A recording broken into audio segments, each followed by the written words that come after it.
Skin केअरसाठी कोणता पण product घेताना, मग तो प्रॉडक्ट मॉइश्चरायझर असो, फेशियल क्रीम असो किंवा काहीही असो, एक प्रश्न नक्की विचारला जातो किंवा एक चौकशी नक्की केली जाते की माझ्या स्किनचा टाईप कोणता आहे, माझी स्किन ड्राय आहे का, ऑइली आहे का, हे प्रॉडक्ट वापरून माझ्या त्वचेला ॲलर्जी तर येणार नाही ना, पुरळ उठणार नाही ना, त्वचा लाल होणार नाही ना. मग काही जनरल गोष्टी विचारल्या जातात, तपासल्या जातात, कधी कधी टिश्यू पेपर घेऊन टेस्ट केली जाते आणि मग स्किनचा टाईप ठरवला जातो आणि त्यानुसार मेकअप प्रॉडक्ट किंवा स्किन केअर प्रॉडक्टची खरेदीसुद्धा केली जाते. पण मला एक सांगा, अशा पद्धतीनं चाचपणी आपण आयुर्वेदिक स्किन केअर प्रॉडक्ट घेताना करतो का? खरं तर ही अशी तपासणी करणं गरजेचं आहे. आयुर्वेदानं जसं शरीरात असणाऱ्या वात पित्त कफाचा परिणाम तुमच्या भुकेवर, झोपेवर किंवा अगदी टॉयलेट युरिनच्या सवयीवर होतो हे सांगितलं आहे, तसाच प्रभाव तुमच्या त्वचेवर, तुमच्या केसांवर पण नक्की होतो.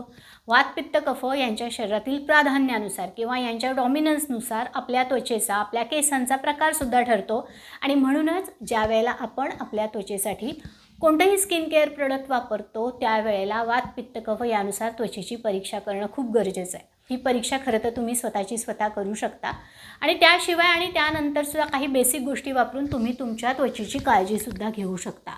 याविषयी डिटेल सांगणारा एक व्हिडिओ मी आपल्या चॅनलवर पोस्ट केला आहे, तो तुम्ही अवश्य बघा. यामध्ये वात पित्त कफ डॉमिनन्स असणारी त्वचा कशी ओळखायची, त्यानुसार काय काळजी घ्यायची हे सांगितलेलं आहेच आणि शिवाय त्यानुसार कोणत्या वनस्पती वापरायला हव्यात याचंही थोडक्यात वर्णन केलेलं आहे. हा व्हिडिओ अवश्य बघा, त्यानुसार स्किन केअर करा, त्यानुसार त्वचेची काळजी घ्या. काही शंका असतील तर कमेंट बॉक्समध्ये टाईप करायला विसरू नका. धन्यवाद.